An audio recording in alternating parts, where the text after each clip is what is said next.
She never went out looking for love. She only agreed to help a friend.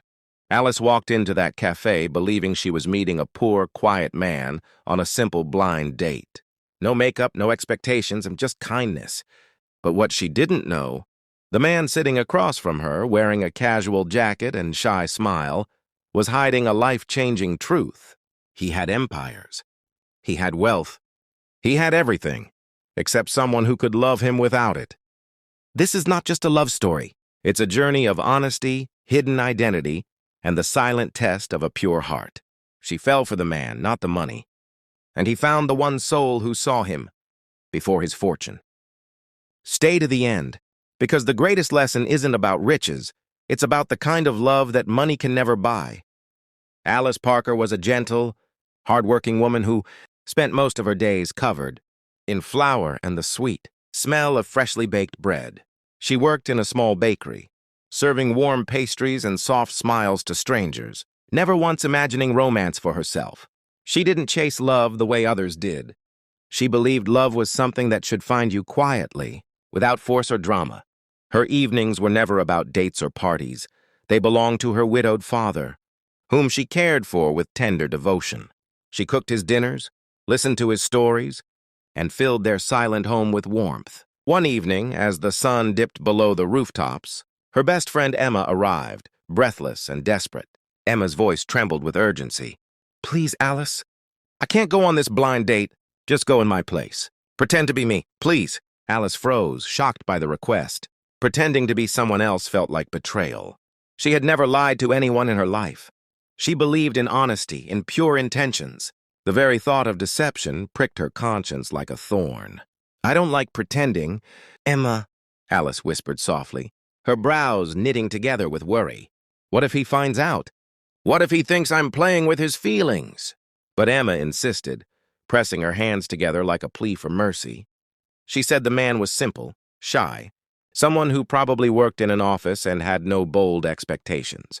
He didn't want anything serious, just company, just a quiet evening. Emma explained she couldn't face him because her heart belonged to someone else. Alice stood there, torn between her principles and her loyalty. She could never abandon someone she cared for. She sighed, feeling her chest tighten under the weight of the decision. Maybe it was only 1 hour. Maybe it was harmless. Reluctantly, she nodded. "Fine, but only 1 hour. I'll just be polite." That night, Alice didn't dress to impress. No glitter, no glamour. She chose a plain dress, simple and soft. She left her face bare, no trace of makeup. Her hair, usually loose and wavy, was tied into a low, humble ponytail. She looked into the mirror, almost not recognizing herself. A quiet woman walking into a silent storm she could not see. As she stepped outside, she whispered to herself, "I'll just be polite for 1 hour. Then I'll leave." She didn't know that fate had already marked that night, that her heart was about to be tested, that every breath ahead would change the rhythm of her life. She believed she was doing a favor. She believed she was stepping into a moment that wasn't hers. But the truth waited patiently, hidden in shadows. Her life was about to change forever. Alice stood outside the small, quiet cafe, her breath trembling slightly. The evening air was cool, gentle, almost whispering to her that she still had time to turn back. But she gathered her courage and pushed open the door. Inside, a soft golden light glowed against wooden walls, and the low murmur of conversation wrapped the space in calm silence. Her eyes scanned the tables until she saw him. He sat alone by the window, wearing a simple gray sweater and faded jeans. No watch, no jewelry, nothing that screamed for attention. He had the kind of face that carried peace instead of pride. His posture was calm, shoulders slightly bent, as if he was used to blending into quiet corners. There was no arrogance about him, no air of superiority, just a quiet, almost shy presence. His eyes lifted as she approached. They were gentle, not piercing, more curious than judging. "You must be Emma," he said softly. The sound of his voice made her heart skip. It wasn't loud, but it carried sincerity. Alice nodded, her throat tightening with guilt. She hated the lie she carried. But duty weighed heavier than honesty tonight. She sat across from him, hands lightly folded, heart unsure. His name was Victor. They didn't rush into conversation. There was a delicate silence between them, not uncomfortable, but cautious, like two souls testing the water. When he finally spoke, he didn't ask the usual shallow questions. He didn't ask her favorite color or why she was late. Instead, he asked about her dreams, her fears, the things that made her heart ache. What makes you feel alive? What do you wish people understood about you? Unlike other men, he didn't interrupt. He didn't look at his phone.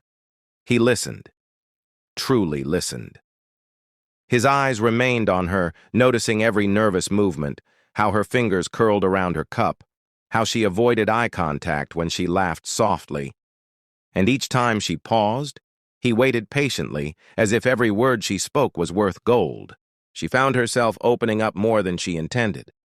She told him small things, how she loved the smell of bread in the morning, how music calmed her when life felt heavy. She didn't even realize she was smiling. When she finally gathered courage to ask, "What do you do?" he offered a faint smile, almost as if hiding something behind it. "I work here and there." No details, no mention of money, no mention of success. He didn't boast. He didn't chase admiration. He was a mystery she didn't feel the need to solve, only to understand. After dinner, they walked outside.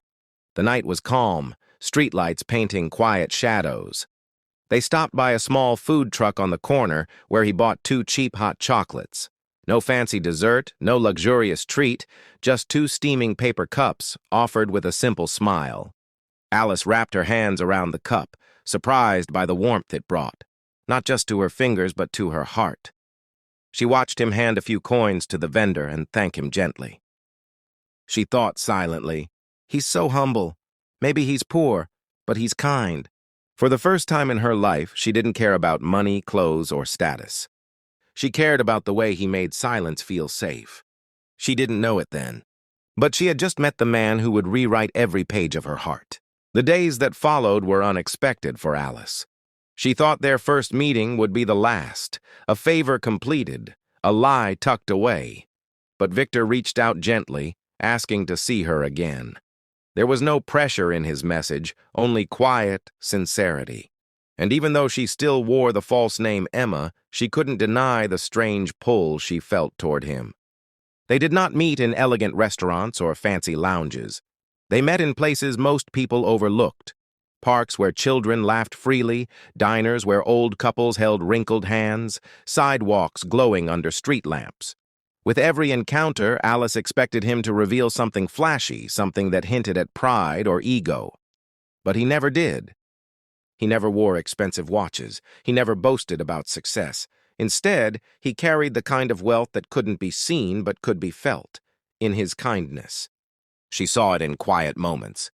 The way he guided an elderly woman across the street with utmost respect. The way he stopped to tie a lost child's shoelace, even though he didn't know him.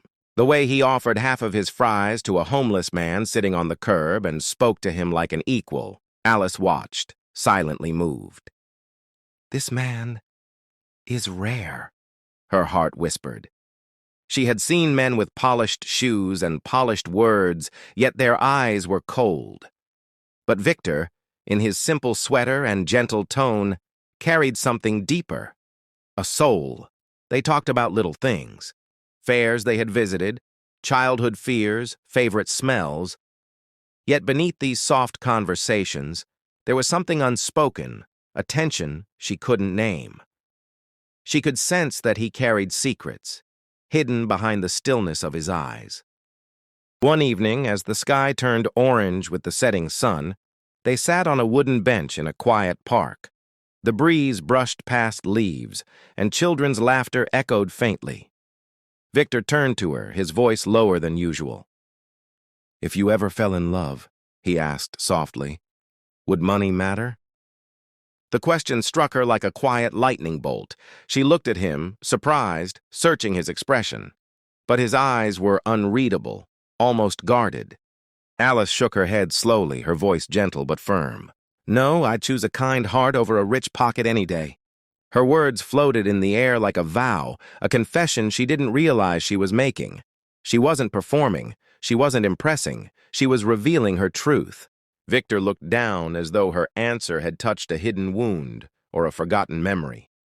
The silence between them deepened, filled not with discomfort, but with emotion. She didn't know why his eyes glistened with something unspoken, pain, relief, or hope.